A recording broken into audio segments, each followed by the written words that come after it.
Hello guys, तो कैसे हैं आप लोग। 25 वर्ष की उम्र होते ही मेरे घर वाले शादी के लिए मुझ पर दबाव डालने लगे। पूरे समाज अपना कर्तव्य समझते हुए मेरे लिए लड़कियां ढूंढने में लग गया। मैं अपना करियर बनाना चाहता था, बाहर रहकर आज़ादी के पंख लगाना चाहता था, लेकिन घर वालों पर, समाज और मुझ पर घर वालों का दबाव आने लगा। मैंने घर वालों को समझाया कि मेरे पास कोई अच्छी नौकरी नहीं है, मैं अपनी बीवी की जिम्मेदारी नहीं संभाल सकता। तो उन्होंने मुझसे कहा कि पापा की नौकरी है, हम हैं ना, हम तुम दोनों की जिम्मेदारी उठाएंगे, तू आराम से तेरा कैरियर बना।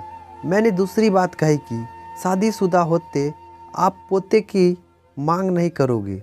वो इसके लिए भी राजी हो गए। कुछ लड़कियों के बाद हमारे गांव में ही एक अच्छी लड़की ढूंढकर उन्होंने मुझे दिखा दी।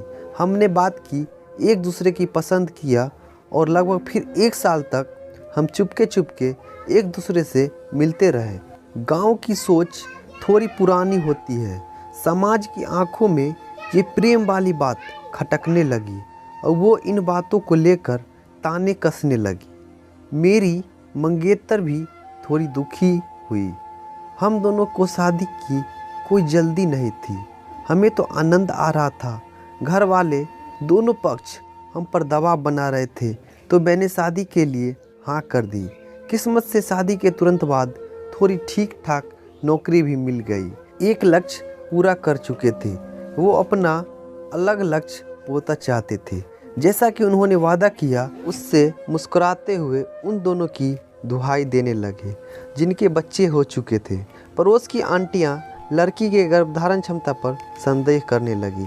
समाज तो मुझे ऐसे घूर रहा था जैसे मुझ में कोई कमी तो नहीं। दोनों पक्ष की ओर से मन्नतों का दौर चल पड़ा, जबकि सही बात तो यह थी कि हम अभी अपना जीवन जीना चाहते थे, कैरियर बनाना चाहते थे। खैर, मेरी बीवी कब तक लोगों की सुनती, हमें बच्चा प्लान करना पड़ा।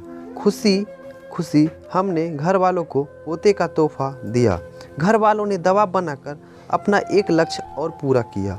अब घर वालों ने नया लक्ष्य बनाया कि सरकारी नौकरी में लग जाऊं, लेकिन शर्त यह है कि मुझे अपनी वर्तमान नौकरी करते हुए ये तैयारी करनी होगी ताकि मैं उन पर आर्थिक बोझ न बनाऊं।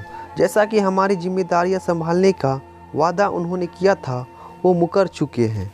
ऐसा लगता है वो हम पर हंसते हुए कह रहे हो, हमने तुम्हें मूर्ख बनाया, तुम ही बेवकूफ़ थे जो हम पर विश्वास किया।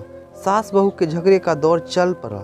मम्मी पापा अपनी हर बात मनवाना चाहते थे। आधी तनख्वाह घर पर देने के बावजूद बाकी की आधी तनख्वाह के लिए मैं ताने सुनता था।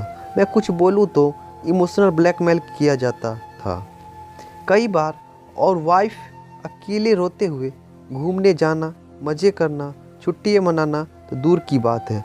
और कभी कभार फिर एक बच्चे की डिमांड उनके मुंह से निकल जाती है।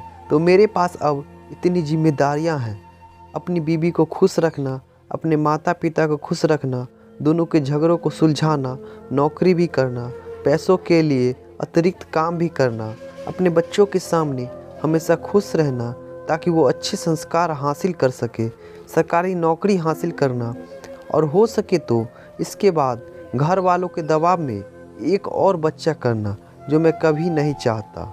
तो आपको ये दुख भरी स्टोरी कैसी लगी? कमेंट सेक्शन में अपना राय ज़रूर दें।